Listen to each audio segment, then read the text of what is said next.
Energy wars, uranium.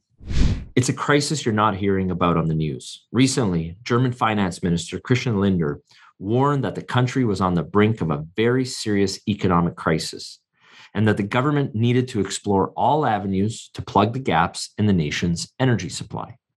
With Russia cutting 60% of the natural gas going to Germany through the Baltic Sea pipeline in retaliation for sanctions levied on it for an invasion of Ukraine, the German government needs to figure out how to make up the energy shortfall and to do it fast.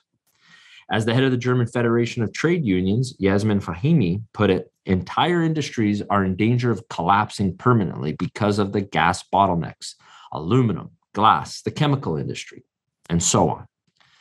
The German government is so desperate for energy, in fact, that they've had to turn to an old nemesis, that four-letter word, coal.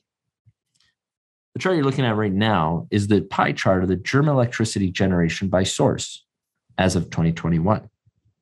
Last year, nearly a third of Germany's electricity, 29.7% to be exact, came from coal. Oh, Angela Merkel. And this year, to reduce natural gas use, the country had to restart several coal mines. This is only a temporary measure, according to the politicians, to meet current demand requirements. So much for Germany's ambitious climate targets. A problem of their own making.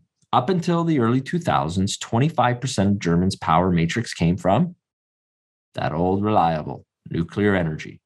A total of 17 reactors produced over 150 terawatt hours per year of electricity at its peak. That's exactly as much as coal does today for Germany. Because of a long history of negative public opinion, the Chernobyl nuclear incident for sure didn't help, nor did Fukushima, the German government decided to phase out all its nuclear power plants by 2022. You got it. Funny how Putin timed that one. Germany now has 3 nuclear plants running, providing 13% of the country's electricity.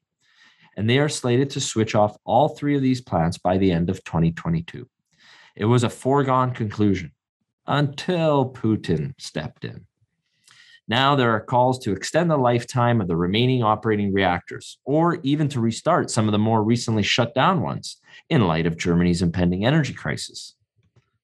So here's what the nuclear capacity in Germany looked like over the last 50 years. It's a lot of stable baseload power, absolutely gone. That's what you're looking at right now. The best of both worlds. If you're wondering what I mean by baseload power is essentially the minimum amount of electricity that needs to be supplied to an electricity grid at any given time. Let's consider the popular renewable energy sources, wind, solar, and hydro. Of these 3, only one of them, hydro, can stay on all the time. But many of the smaller hydros, such as Run of River, are not baseload power either. Wind power can only be generated when it's windy, as the saying goes, and solar power obviously doesn't work at night. So they're going to have to create on-site storage. That's the next evolution. Hydro is the only one, and I say hydro, big dam hydro, is the only one of the 3 that can keep producing electricity regardless of the conditions, which makes it a source of baseload power. Natural gas and coal plants also are sources of baseload power.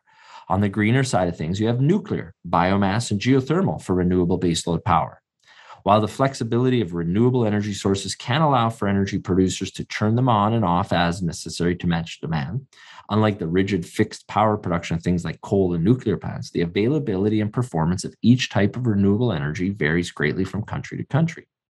These days, natural gas is becoming an increasingly popular baseload option. It burns much cleaner than coal without the negative stigma of nuclear power.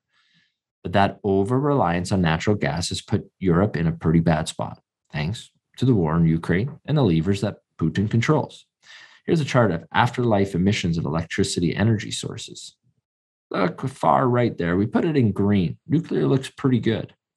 And while natural gas burns cleaner than coal, that's a very low bar to meet. In the grand scheme of things, as the world shifts toward a greener power production, natural gas must eventually go. There will be a transition.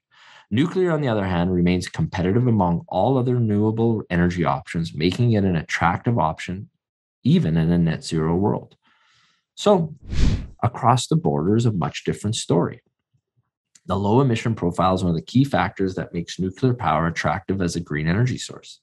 There is nuclear waste that must be managed properly, but nuclear power doesn't produce direct carbon emissions like their fossil fuel counterparts. Its average life cycle emissions come entirely from the cement and steel production required during construction, manufacturing of various components, and transport of materials, and from the uranium mined. The significant benefits nuclear power brings to the table can outweigh the negative stigma held by the public. And what about Viva la France? The French go nuclear. Germany's neighbor, France, for instance, has a very different tale to tell. Nuclear makes up about 70%, as you can see in the pie chart. France delivers a whopping exact 69% of its power generation from nuclear. Due to a long-standing policy based on energy security, the French government holds a very favorable view of nuclear power. Now, here's a little twisted fate for everybody that you may not know.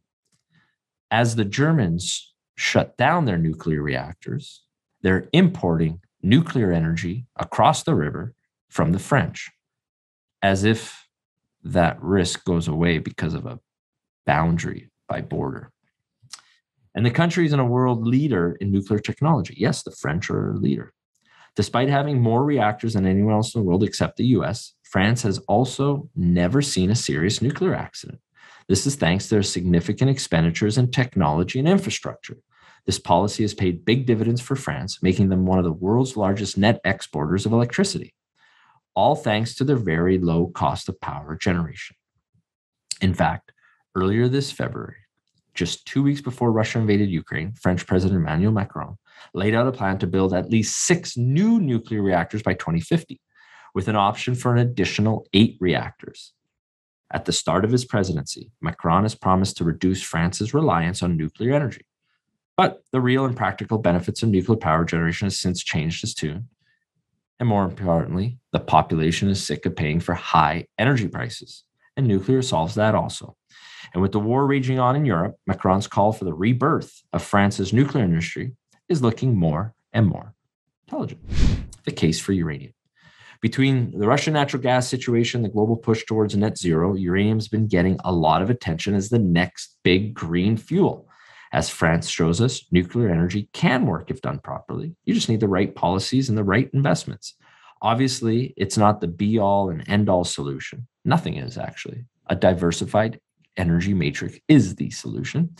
You do need flexible energy sources as well to accommodate for fluctuations in power demand. But nuclear energy can make for the cornerstone of a healthy electricity generation mix towards a transition to a green world. At home here in North America, the push to expand the role of nuclear energy in the U.S. energy mix now seems to see broad bipartisan support. In South Korea, recently elected President Yoon Suk-yeol has vowed to go all in on nuclear power. And even the Dutch revealed plans to build 2 new nuclear reactor plants as part of their sustainable energy portfolio. The list goes on, and the message is clear.